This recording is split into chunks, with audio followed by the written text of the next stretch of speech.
What's going on, guys? I don't normally make videos like this on the channel, and it's not that I particularly have a reason to or not to make them, but maybe I'll do a few more in the future if similar things come up. But I just wanted to make a real quick tool recommendation to you guys based on a couple that I've recently purchased and have just really been thoroughly impressed with. And most of you will probably recognize this brand as they're carried, I believe, by a lot of the more common big box stores. I got these at Home Depot. I've seen them at Menards and I believe other places as well. And you can certainly find them on Amazon, eBay, places like that, other online vendors. But historically, this was really kind of been a brand that I guess I've overlooked. Although I've got a few other things made by them. It's not that I was ever against purchasing from them. Or that there was anything I thought was wrong with the brand, but I normally viewed them as kind of a lower to mid-quality brand, and something that I really just didn't give a whole lot of thought to or pay much attention to. If I needed a specific tool and that just happened to be the brand on the shelf, certainly had no problem picking it up, taking it home and using it, but I guess I more or less just kind of always left it at that, and almost treated these like disposable tools, just based on the price point and the typical quality and fit and finish you get with them. That said, as I was walking through the tool aisle the other day at Home Depot, where they keep all the levels and squares and measuring tapes, these really kind of popped out at me and caught my eye, and I picked one up to take a closer look. And I don't know if they've really always been this way and I just haven't paid attention, or if this company's just really been stepping up their game. But the fit and finish and the quality on these really caused me to take a second look, and I almost couldn't believe the price at that when I looked at the price tag. I expected easily twice what they were asking for them, if not 3 times. And to be honest, if somebody handed this to me and told me to guess, hey, how much do you think this cost? I'd probably say at least $20 to $30, given on the quality and just the overall fit and finish on this. Believe it or not, this one was only about $10, if I recall, or just under $10. And this one was a couple dollars cheaper yet. And I think they also had a 16-inch version of this for $2 or $3 more. But like I said, I just really couldn't believe the price, especially looking at the overall quality of the fit and finish on these.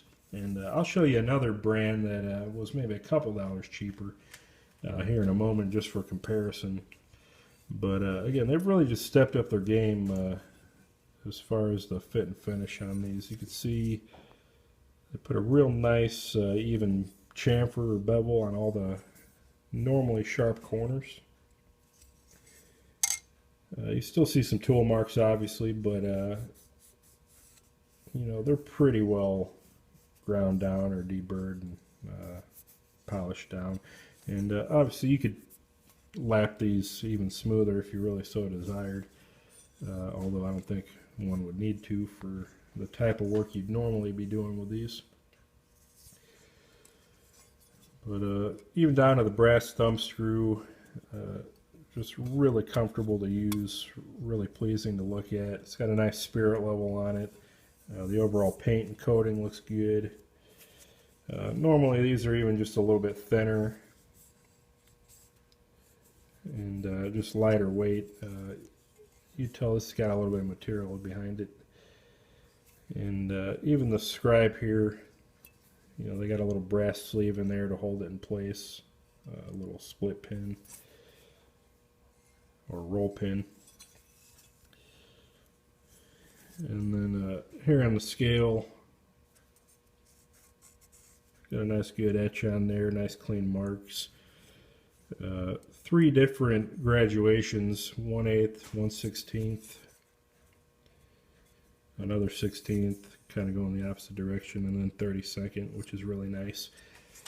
And you know, just feels really solid, locks up good, and they're actually guaranteeing, I think, 1/1000th of an inch on the tolerance on this over 12 inches.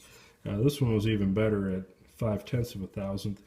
And that's what really caught my eye, was that they can guarantee that. Is usually, especially if you're paying $8, $10, $15 for one of these, you're really expecting it to kind of have a bunch of rattle to it, even after tightening things up. But these lock up like a vault, and just really give you quite a bit of confidence in use.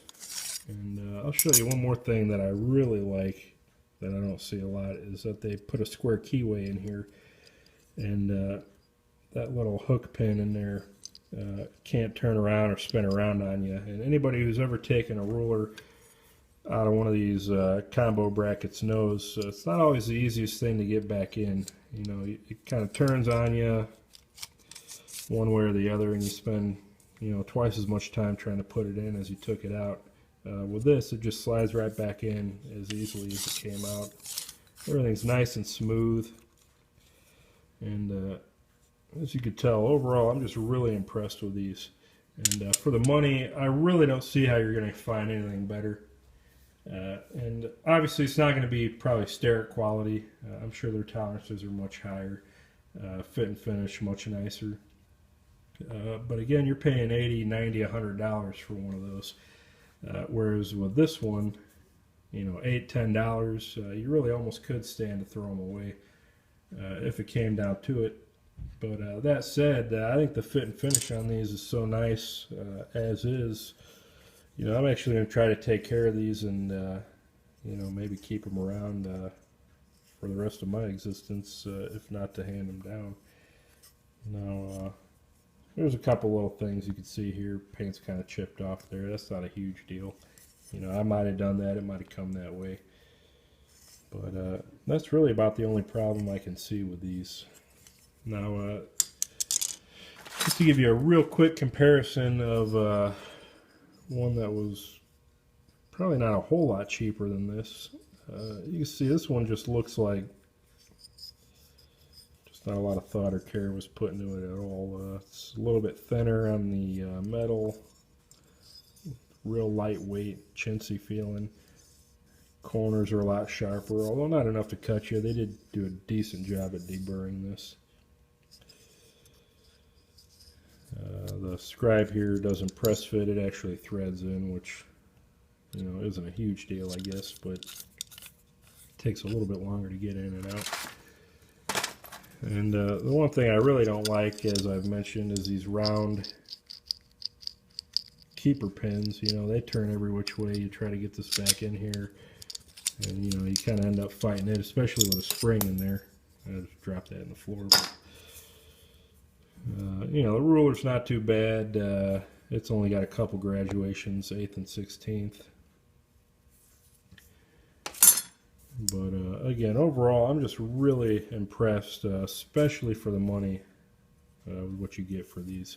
So I'm not going to drag this out any further. I've probably said well more than enough about them. But if you guys are looking for a good quality combo square that won't break the bank, you can get both of these for less than 20 bucks. And like I said, I just don't think you could beat it anywhere. So take it for what it's worth. I like them. I think you will too. So thanks for watching, guys.